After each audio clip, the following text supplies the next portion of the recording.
Në argumentin e zbatimit të një vendimi gjyqësor, drejtori i Fondit të Sigurimit të Kujdesit Shëndetësor, FSKDSH, Ilir Topi, i riktheu pak ditë më parë kontratën Depos Farmaceutike CFO Pharma, të dyshuar për skem mashtrimi me rimbursimin e ilaçeve në vlerë 700.000 euro, duke injoruar një raport të ri të institucionit që ai drejton.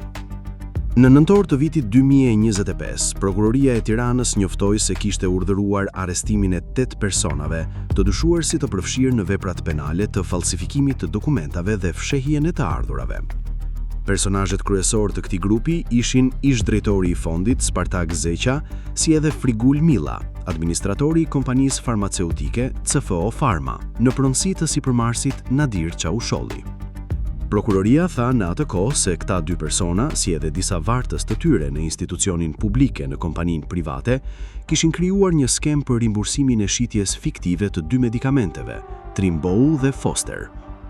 Gjithnjë sipas hetimit penal, vlera e dyshuar e dëmit që i është shkaktuar buxhetit të shtepit nga rimbursimi fiktiv përllogaritej në rreth 70 milion lekë të reja, ose më shumë se 1.6 milion euro. Në total, për 10 medikamentet, 2 të trajtuara më herët nga Prokuroria e Tiranës dhe 8 të tjerë të evidentuar nga kontrolli i brendshëm i Fondit Kujdesit Shëndetësor, vlera e faturave fiktive shkon në rreth 2.3 milion euro.